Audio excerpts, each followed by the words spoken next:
All right, welcome into the Rocky Top Insider Reaction Show. This is Ryan Schumpert. I'm Rick Butler. Season opener here at the Food City Center. Tennessee picks up a victory over Mercer by a score of 76-61.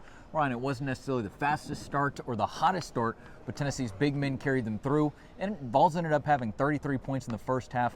30 of those came in the paint. The lone was a Jacoby Gillespie three from the wing. But of course, Tennessee ends up getting the 76-61 win.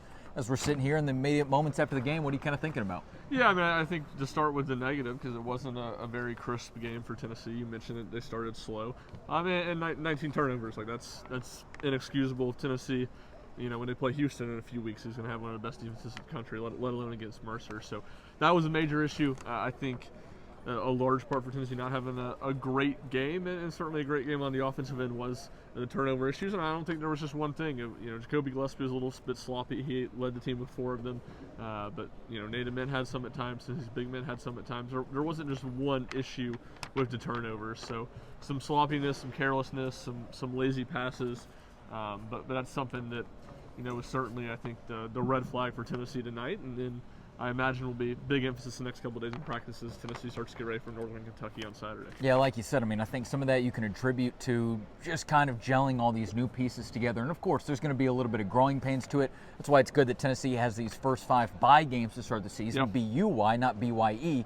But of course, like you also mentioned, there's a little bit of sloppiness at times too, and I think you saw that all throughout the game. Certainly a lot of film that Tennessee's going to be able to go back, sift through, and I'm sure Rick Barnes is going to have plenty to say about it. Yeah, no doubt. And I think that's probably, you know, led to a lot of frustration. They start the game slow. They come out in the second half. I'm sure. I mean, I think it was 11 of those 19 turnovers in the first half.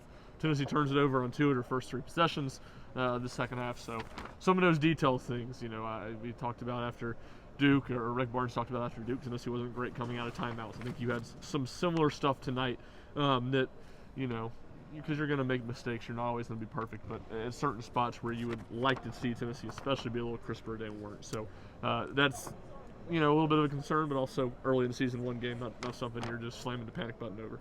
One of those players who's both trying to get his feet underneath him, but then also just, you know, trying to get acclimated to his teammates. And obviously the new style of play is Nate Ament. He had a game-high 18 points, also added in 9 rebounds. Rick Barnes talked after the Duke game about wanting to see him get a little bit more aggressive, wanting to try to get to the paint.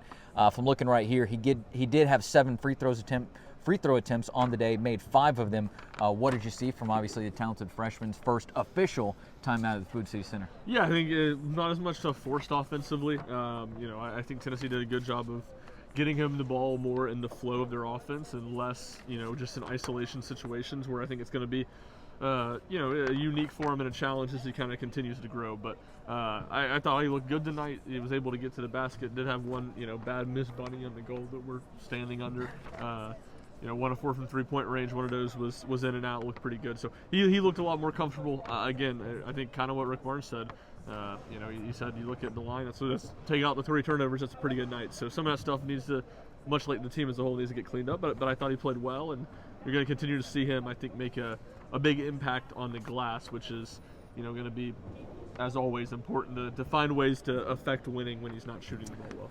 Ryan, I think one of the players that it was a great sign that saw, you know, a little bit of good production here tonight was J.P. Estrella. Yeah. He had about 20 minutes in the game, which I believe it was maybe only 12 or 13 in that exhibition game against Duke. So using him a little bit more today. But it's funny, you know, we were kind of joking about it up on press row. Ben McKee even sort of used it to ask his question to Estrella, but last year when he was on the scooter working in warm-ups or practice or whatever it was a lot of those kind of jump hooks right around the rim, and you saw that's where he was able to put the ball in the basket there tonight. He puts up 12 points in the second highest total of the game for Tennessee. I liked what I saw from him, but obviously it speaks to both his play to a little bit more about just what Tennessee's bigs were able to do tonight. For sure, and Tennessee's first 12 points came from their front court, not including Ament, and that it would have been more than that. I think he had the 13th and 14th point of the game, and JP had 6 of those. He was really solid. You know, I do think just on the greater JP question, you know, we know the offense is there. Defense is going to be the big question. Rebounding is going to be the big question.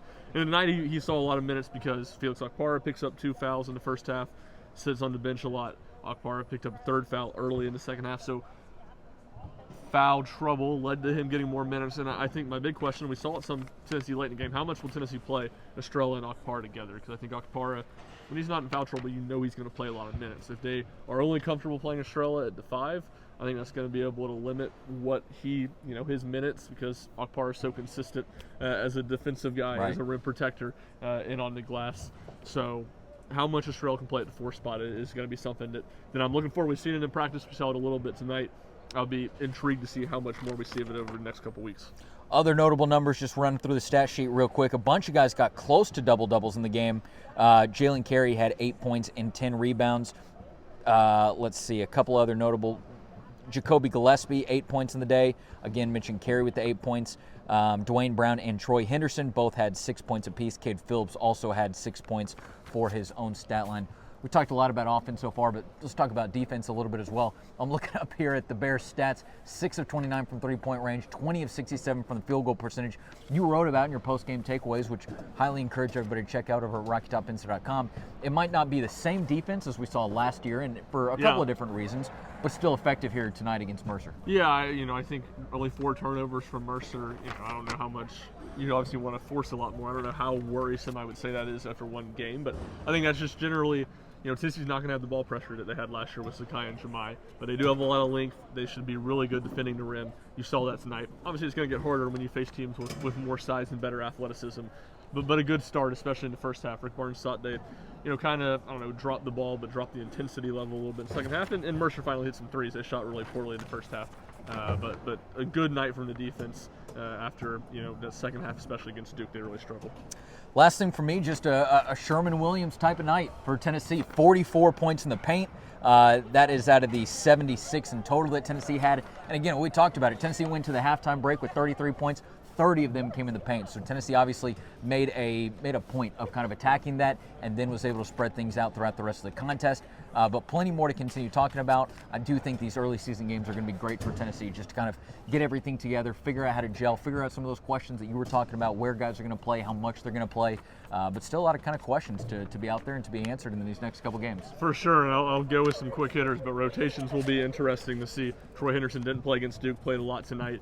Hit 2 threes. Rick Barnes said you're going to see him. Dwayne Brown, another freshman, played well. I thought Bishop Oswald had a nice night. I think 8 rebounds, hit a 3-pointer, but did some really good things. Had maybe the highest plus-minus on the team. I thought it was interesting. Ethan Berg, even though Troy Henderson played a good bit, Ethan Berg got the backup point guard minutes tonight when Jacoby Gillespie was on the bench. A little bit less minutes for Amari Abrams. So, again, all that stuff's going to be interesting to see, but I imagine it'll change a lot. And yeah, Jalen Carey, that's the other one. I said on here, or maybe it was the podcast, after the Duke game, if he only has 1 rebound or 2 rebounds like he had against Duke, he's going to have a hard time helping this team. 10 rebounds tonight. That's what Tennessee needs for him, doing the nitty-gritty stuff, being a good screener, cleaning up trash, rebounding, and you'd like to see him maybe a little bit more efficient on cleaning up some of that trash, but an overall good night for Carey. Carey, a basket away from double-double. Nate Ament, a rebound away from a double-double. So 2 great starting points for 2 of Tennessee's newcomers, who are obviously going to be important to this team. Tennessee basketball back in action on Saturday afternoon, I think it was. Yes, 3 o'clock.